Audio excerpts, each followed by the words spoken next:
Hello friends, welcome to my YouTube channel माँ Vaishno Devi education academy. Friends, आज हम अपने फर्स्ट चैप्टर को करते हैं, ठीक है। यूपी टेट की, जैसा कि हमने आपसे कल कहा था कि हम लोग इसका यूपी टेट का मैथ्स का पूरा सिलेबस कवर करेंगे, ठीक है, वन बाय वन।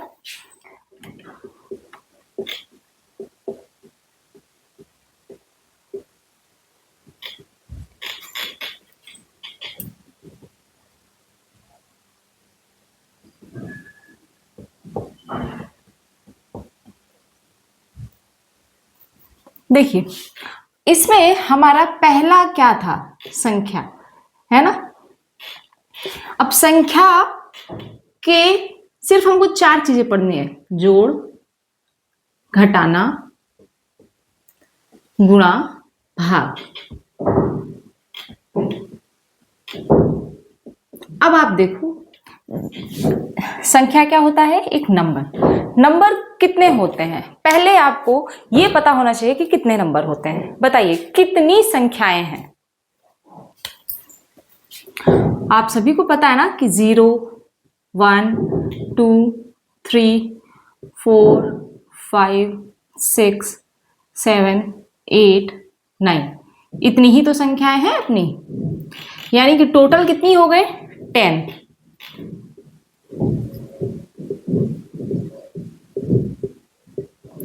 है ना। अब देखिए, इन्हीं संख्याओं का आपसे जोड़, घटाना और गुणा भाग से रिलेटेड चीजें आपसे पूछी जाएंगी। क्या पता आपसे इन्हीं संख्याओं में आपको दे दे 2। सपोज आपको दे दिया एग्जाम्पल के लिए 2 और पूछ दे किस प्रकार की संख्या है।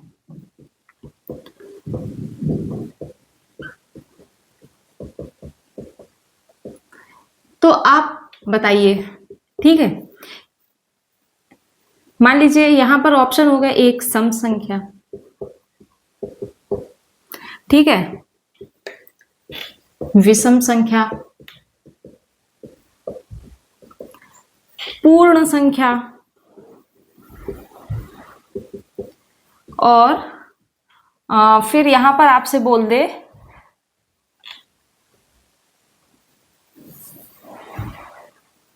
पूर्ण संख्या और यहां पर कह दे परिमेय संख्या या अपरिमेय लिख दे, ठीक है। तो आपको पहचानना होगा कि जो 2 है ये किस प्रकार की संख्या है।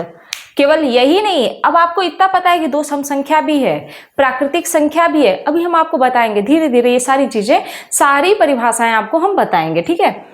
आपसे ये भी पूछा जा सकता है, फिर आपसे आपकी जानकारी के हिसाब से नहीं, आपको आंसर मार्क करना है ऑप्शंस के हिसाब से कि कौन सा ऑप्शन यहां पर क्वेश्चन की डिमांड क्या है, उस हिसाब से आपको आंसर मार्क करना होगा, ठीक है।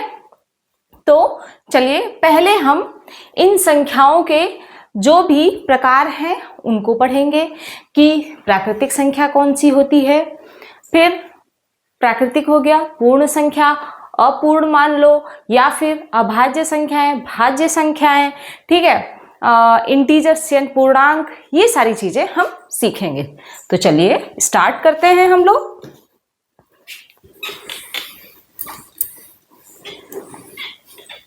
देखिए, पहले हम लोग देखते हैं कि प्राकृतिक संख्या, हम लोग ज्यादा डिस्कस नहीं करेंगे, सिर्फ उतनी ही चीजें अच्छे से पढ़ेंगे जो आपके एग्जाम्स के लिए रेलिवेंट होंगी बस, ठीक है। अब नेचुरल नंबर्स, प्राकृतिक संख्याओं को इंग्लिश में हम कहते हैं नेचुरल नंबर्स। तो अब बताइए प्राकृतिक संख्याएं कौन सी संख्याएं होती हैं? तो यहां पर लिखेंगे वे संख्याएं जो 1 से प्रारंभ होती हैं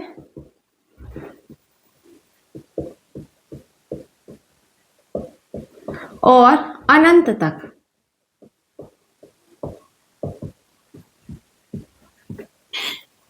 जाती हैं। मतलब यहां फिक्स नहीं है। जैसे प्राकृतिक संख्याओं को आप n से डिनोट करते हो, ठीक है।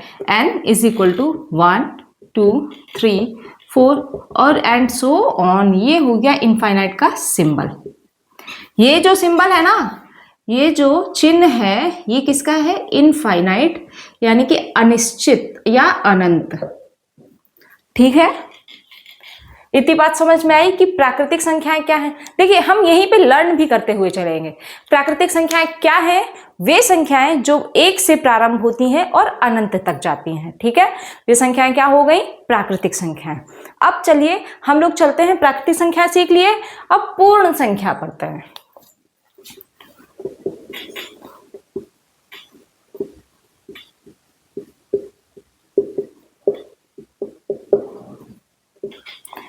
पूर्ण संख्याओं को इंग्लिश में कहते हैं होल नंबर।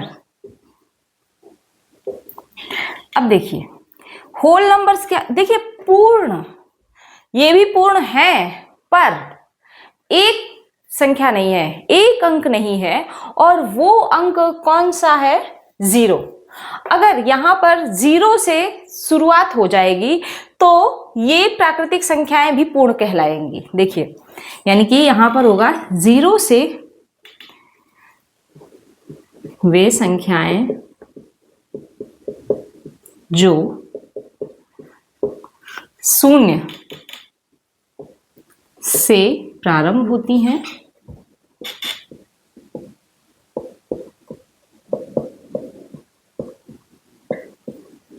एंड अनंत तक जाती हैं।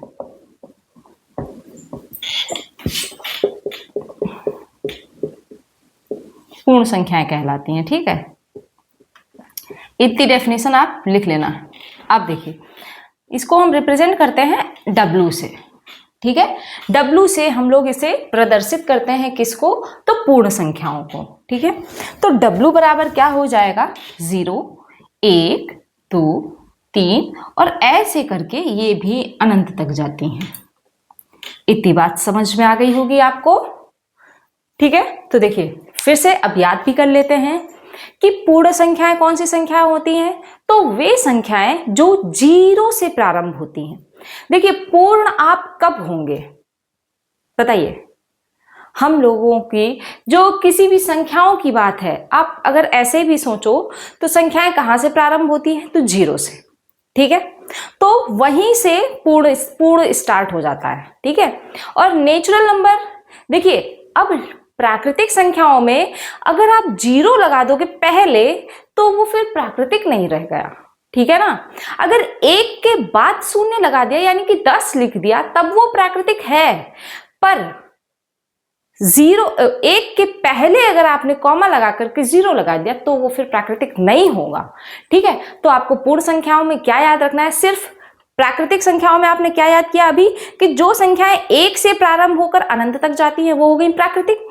ठीक वैसे ही बस पूर्ण संख्याओं में आपको 0 लगा देना है उसके आगे, यानी कि वे संख्याएं जो 0 से प्रारंभ होकर के अनंत तक जाती हैं वे संख्याएं क्या कहलाती हैं? आपकी पूर्ण संख्याएं, होल नंबर्स। ठीक है, इतना नोट कर लीजिए, फिर हम आगे बढ़ते हैं।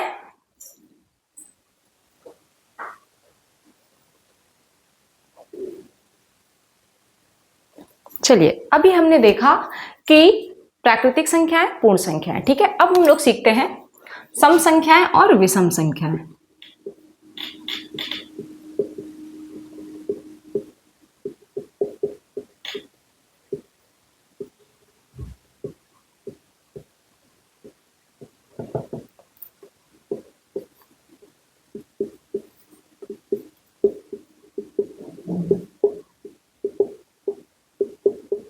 देखिए, सम संख्याएं और विषम संख्याएं। ठीक है, तो सम संख्याएं क्या होती हैं? वे संख्याएं जो 2 से विभाजित हो जाएं, यानी कि 2 से कट जाती हैं। ठीक है ना, देखिए वे संख्याएं जो 2 से विभाजित हो जाती हैं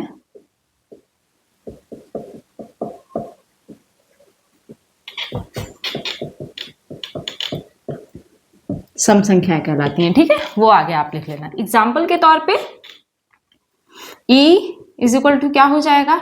2, 4, 6, 8, 10, ऐसे करके ये भी जाएगा काफी दूर तक।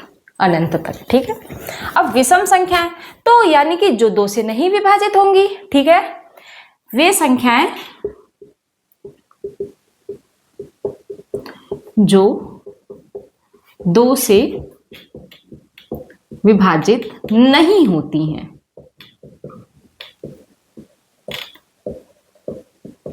नहीं होती हैं। ठीक है, तो क्या हो गया, विषम संख्याएं क्या हो गई, वे संख्याएं जो 2 से विभाजित नहीं होती हैं, 2, 1, 3, 5, 7, 9 ऐसे करके। ठीक है, तो ये संख्याएं क्या हो जाएंगी, विषम संख्याएं। अब भाज्य और अभाज्य और देख लीजिए इसमें।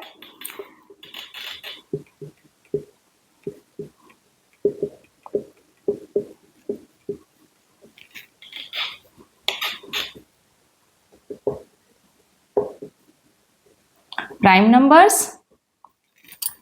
इसके बाद अभाज्य संख्याएं।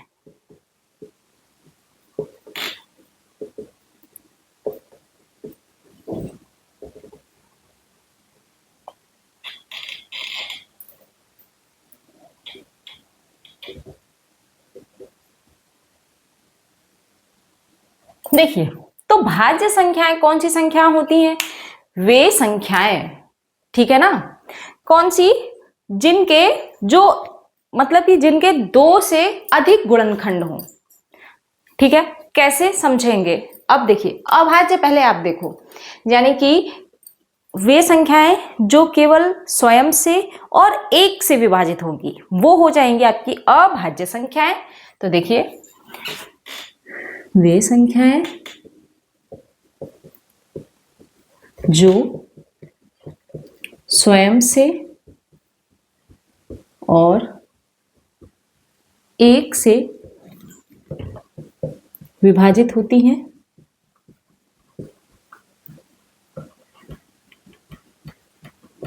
ठीक है, यानी कि इनके कितने गुणनखंड हो गए, 2 गुणनखंड। मतलब ऐसी संख्याएं जिनके 2 गुणनखंड हों, एक हो, एक और दूसरा वो स्वयं।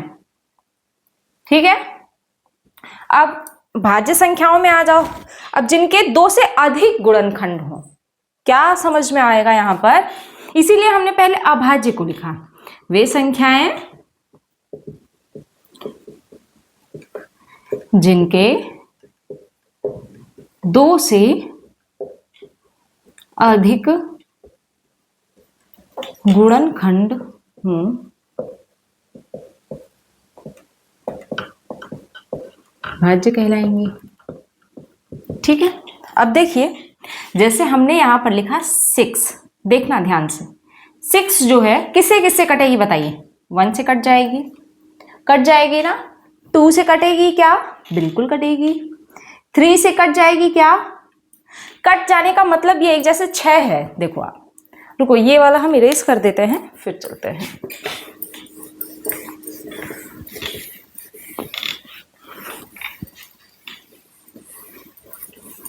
देखो ध्यान से, अब जैसे हमने लिया, पहले हमने लिया 2, ठीक है, अब आप बताओ ये 2 जो है किससे किससे कटेगा, यानी कि किससे विभाजित होगा, पहले तो 1 से, दूसरा ये स्वयं से विभाजित होगा कि नहीं होगा। ठीक, अब 3 ले लो, 3 बताओ, 1 से हो जाएगा और स्वयं से, 3 ले लिया। अब हमने ले लिया 5, चलो अच्छा 4 ले लेते हैं। अगर हमने 4 लिया तो ये 1 से कटेगा, 2 से कटेगा और 4 से भी कटेगा। डिफरेंस समझना, अंतर समझते हैं हम लोग यहाँ पर कि भाज्य किसे कहेंगे और अभाज्य किसे कहेंगे। ठीक है, तो आप बताओ इसके 2 के कितने गुणनखंड हुए, 2 गुणनखंड। ये बताओ हमने कहाँ लिखा है कि 2 गुणनखंड होते हैं, अभाज्य में। ठीक है, दूसरा 3 के बताइए, इसके भी 2 गुणनखंड हुए, ये क्या हो गया, अभाज्य। लेकिन 4 देखो जरा आप, 1 2 4, 4 के कितने हो गए, 3 गुणनखंड, और 3 गुणनखंड यानी कि ये हो गया भाज्य संख्या। ठीक है, 4 के अलावा अब हम 5 लेते हैं जरा, देखो 5, 1 और 5, ये भी इसी में आ गया ना, तो ये भी अभाज्य हो गया। अब जरा 6 ले लो, तो 6 में बताओ 1 से, 2 से, 3 से कटेगा और 6 से कटेगा। तो बताओ जरा 6 कौन सी संख्या हो गई? मैं उम्मीद करती हूं कि आप अब ये संख्याएं पहचान लोगे। ठीक है, इसके देखिए कितने गुणनखंड हो गए, 1 2 3 4 हो गए ना, और ये 4 होते ही ये क्या हो गया, भाज्य संख्या हो गया। इतनी बात समझ में आई आपको? तो आपके सिलेबस के हिसाब से इतनी चीजें हैं इसमें। अब हम इनका सीखते हैं जोड़, घटाना, गुणा और भाग। उसके लिए आपको सबसे पहले ये पता होना चाहिए कि जो संख्याएं हैं, ठीक है, इनका स्थानीय मान क्या होता है और इनका वास्तविक मान क्या होता है, प्लेस वैल्यू और फेस वैल्यू, ये सीखते हैं।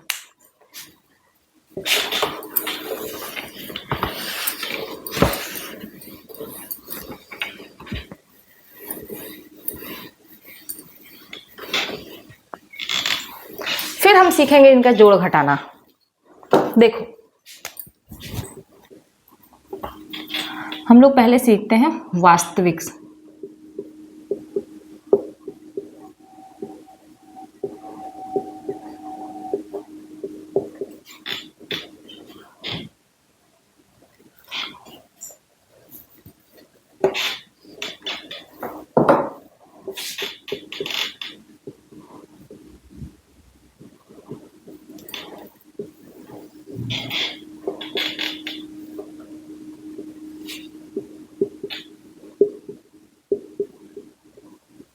आज तो अभी हम लोग ये सिर्फ चीजें सीख रहे हैं और कल इन्हीं के PYQs करेंगे हम, ठीक है।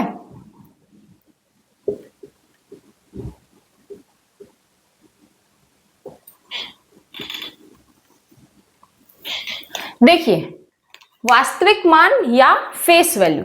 अब आप बताओ फेस वैल्यू, जैसे मान लीजिए हमने आपको एक संख्या दे दी एग्जाम्पल के तौर पर 2 4 6, ठीक है, एक यहां लिखा 8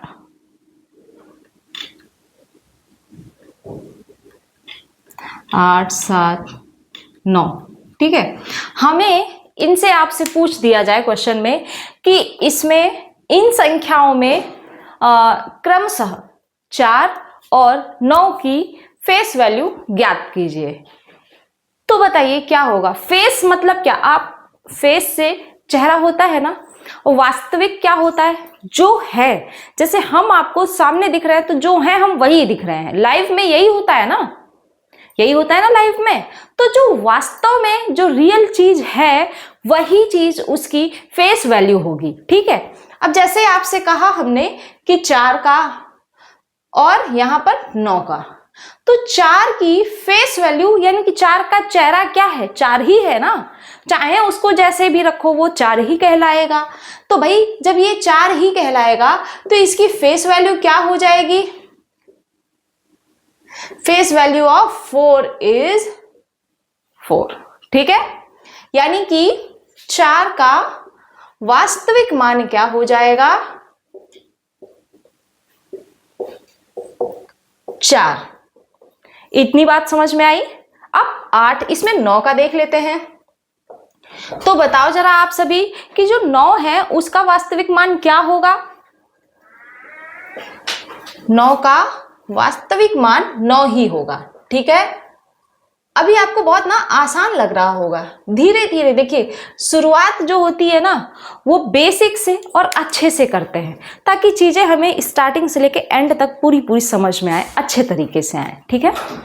तो ये हो गया 9 का वास्तविक मान क्या होगा? 9। अगर आपसे इसी जगह ये पूछ दे कि इस 246 में, ठीक है, ध्यान देना, 246 में 4 का स्थानीय मान बताइए। आपसे ऐसे क्वेश्चन नहीं पूछेगा, हम बताएंगे कि क्वेश्चन भी कैसे पूछ रहा है। उसके लिए ये तो PYQ सॉल्व किए जाएंगे। स्थानीय मान ज्ञात कीजिए। तो बताइए क्या हो जाएगा इसमें? अब देखो, इसके लिए ना आपको 4 का स्थान पता होना चाहिए। अभी हमने संख्याओं में वो नहीं ध्यान दिया, ध्यान नहीं रही, रुकिए अभी हम बता देते हैं। जैसे ये है 246, ठीक है, तो 246 में कौन से स्थान पर है 4, आपको पहले ये पता होना चाहिए। तो जैसे 6 है जो, वो कहाँ है, इकाई के स्थान पर, इकाई, और 4 कहाँ है, दहाई, और 2 कहाँ है, सैकड़ा, ठीक है। ये कहाँ है,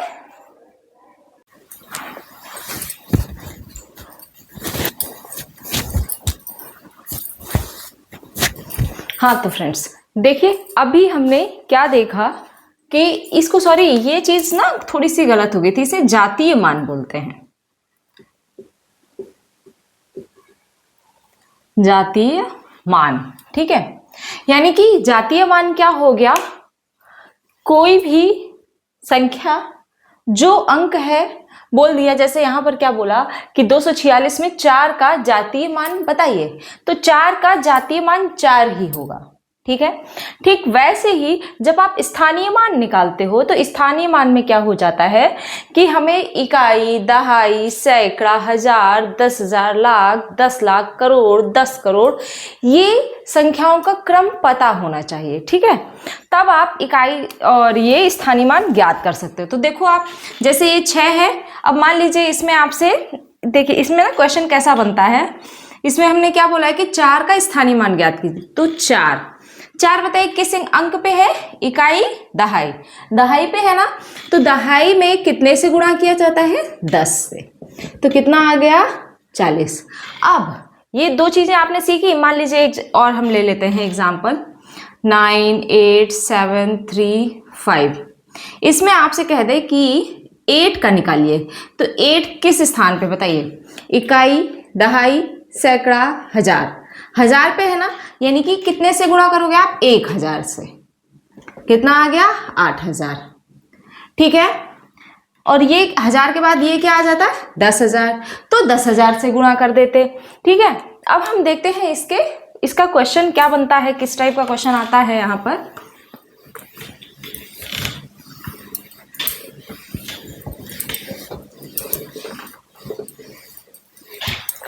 देखिए मान लीजिए आपसे क्वेश्चन कह देगा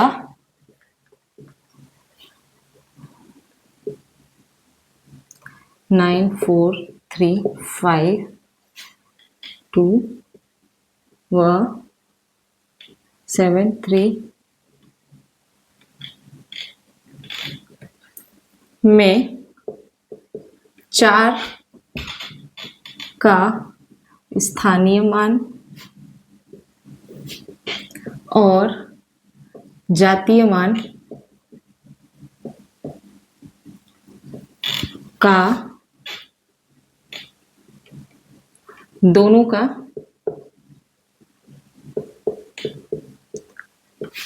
अंतर ज्ञात कीजिए। क्या आपसे बोल दिया कि इनका अंतर ज्ञात कीजिए, यानी कि पहले आप क्या निकालोगे, भाई देखो अब आपको इतना पता होना चाहिए कि जातीय मान तो वही होता है, तो वो आपको निकालने की जरूरत नहीं है, बस आप स्थानीय मान निकाल लो तो आपका क्वेश्चन जल्दी से हो जाएगा। तो देखो इकाई,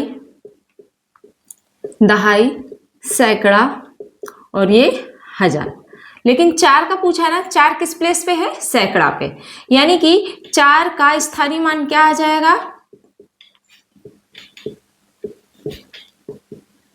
कितना आएगा, 4 गुणा 100, तो 400 हो गया। और इसी 4 का जातीय मान बताइए, 4 ही रहेगा, है ना। अब बोला क्या है, दोनों का अंतर, तो इनका आप अंतर ज्ञात कर दो। तो देखिए 400 में से 4 घटा देंगे तो कितना बच गया आपका, 396। कभी कभी इनका योग भी पूछ देता है, तो जब योग कहेगा तो क्या हो जाएगा, 404 हो जाएगा। आई होप आपको ये बात समझ में आई होगी, है ना।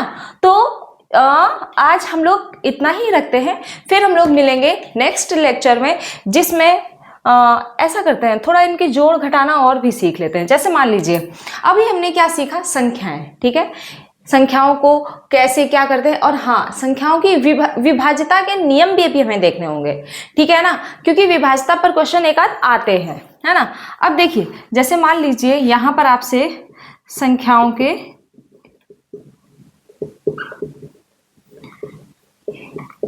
योग अगर ज्ञात करना है, मान लीजिए आपको दो संख्याएं दे दी हैं, एकदम बेसिक से बता रहे हैं हम, ठीक है, 5 7 3 9, ठीक है, 6 4 3 2।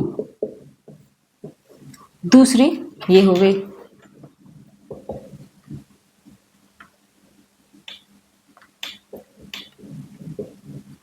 एक है हासिल वाला और एक बिना हासिल का। तो अब देखो, पहले आप बिना हासिल का, आप हमेशा जब भी स्टार्ट करोगे, चाहे योग करो चाहे आप घटाना करो, ठीक है ना, जोड़ और घटाना हमेशा इकाई के अंक से शुरू करेंगे, ठीक है। तो चलिए देखिए, 3 में 4 जोड़ दीजिए, आप कितना आया बताइए, काउंट करिए, 3 4 7। अब ये है दहाई, अब दहाई के प्लेस पे आओगे आप, ठीक है। 6 में 2 जोड़ा आपने, कितना आ गया 8। फिर ये है सैकड़ा, सैकड़ा में 8 गए और 1 जोड़ दिया, कितना हो गया 9, और सैकड़ा के बाद 1000। 7 में 9 जोड़ दिया तो कितना हो गया 16। क्लियर।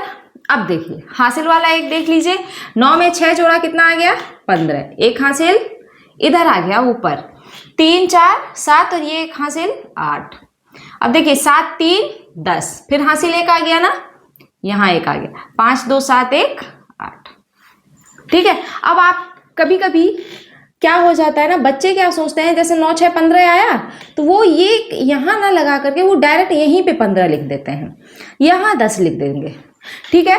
तो आप समझदार हो, आपको ये हासिल यहाँ नहीं लिखना है, क्यों, क्योंकि देखो आप संख्याएं आपके पास कितनी है, 1 2 3 4, तो अगर आप जोड़ोगे तो अगर हासिल वाला भी होगा ना तो 5 अंक की संख्या बन सकती है, इससे ज्यादा नहीं हो, ठीक है। तो ये आपका हासिल आप यहाँ पर अगर नोट कर लोगे तो इससे आपको याद भी बना रहेगा कि भाई हमारा ये इतना हासिल आया था, ठीक है।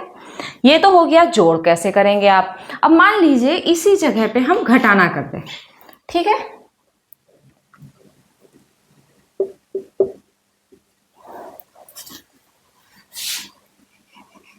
तो घटाने का चिन्ह क्या होता है ये भी आपको जानकारी होनी चाहिए। घटाने का क्या मतलब होता है कि कोई भी चीज किसी भी जैसे मान लीजिए अगर संख्या है, मान लीजिए आपके पास 100 रुपए हैं, ठीक है, 100 रुपए हैं आपके पास, और आपने क्या किया, आप दुकान पे गए सामान लेने, तो आप दुकानदार को अपना पैसा दोगे ना, उससे सामान लोगे बदले में, है ना।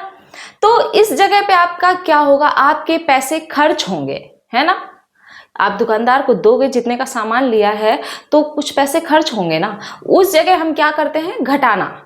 अगर आपके पास आज 100 रुपए हैं और घर पे आपके पापा ने आपको और दे दिए 100 रुपए, तो आपके पास कितने हो गए, तो टोटल तब हम योग करते हैं, ठीक है। तो 200 रुपए हो गए, और जब आप गए दुकान में सामान लेने तो आप घटाने का यूज करेंगे, ठीक है। और घटाने का चिन्ह क्या होता है, ये -1 डंडी, और जोड़ का क्या हो जाता है, इसी में 2 हो जाते हैं, ठीक है। अब चलो घटाओ, 9 में से 6 गया, कितना आया बताओ, यहां पर 3, भाई देखो गिनो, 5 और ये 4, ठीक है। और इसमें से आपको 6 घटा देनी है, तो 5 ये हट गए और एक ये हट गया, कितने बचे 3। अब 3 में से 4 क्या आप घटा पाओगे बताओ, 3 में से 4 घटा पाओगे क्या, नहीं।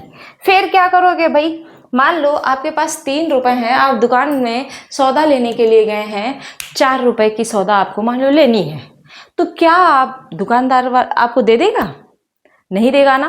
तो आप क्या कहोगे, भैया आज उधार कर लो, ठीक है। तो उधार यहाँ पर जो सौदा चलता है उधारी वाला, यहाँ पर पीछे आगे वाला जो होता है ना, वो आपको 10 रुपए देता है उधार पे बस, ठीक है। तो यहाँ से आपने 10 रुपए ले लिए, तो एक यहां से इसने दे दिया आपको उधार। अब बताओ, ये 3 था ना, इसको 10 मिल गए तो कितने हो गए 13, और 13 में से ये 4 गया तो कितना बचा बताइए 9। अब इसने एक दे दिया ना, तो इसके पास तो कम बचा ना, इसके पास हो गए 6, और 6 में से 3 गया तो कितना बचा 3, यहाँ पे 5 में से 2 गया 3, तो ये रहा घटाना, ठीक है। अब हम देखते हैं इस वाले में पहले तो आप एक बात बताओ, ये 7 है ऊपर ऊपर की संख्या क्या है 7863 और नीचे वाली क्या है 9124, तो क्या घट जाएगा? पहले आप बताओ, एकदम स्टार्टिंग चीज, घट जाएगा? बताओ, नहीं घटेगा ना? हाँ, घटेगा भी तो सिंबल जो है वो बदल जाएगा, माइनस का चिन्ह आ जाएगा, ऐसा होता है। ठीक है, तो आप इसको ऊपर नीचे करके कर लेना। ठीक है, यहाँ तो हम बस एक एग्जाम्पल ले रहे हैं जनरल सा, और कुछ नहीं। अब देखते हैं आगे, और इन्हीं संख्याओं का आप गुणा और भाग कैसे करोगे, तो ये चीजें हम लोग जैसे ही PYQs करेंगे तो उसमें आपको हम क्लियर बताएंगे। ठीक है, तो आज के लिए इतना ही रखते हैं फ्रेंड्स, मिलते हैं नेक्स्ट लेक्चर में। आप सभी हमें बताइएगा कमेंट करके कि ये लेक्चर आपको कैसा लगा। ठीक है, फिर कल PYQ कराएंगे हम। Thank you.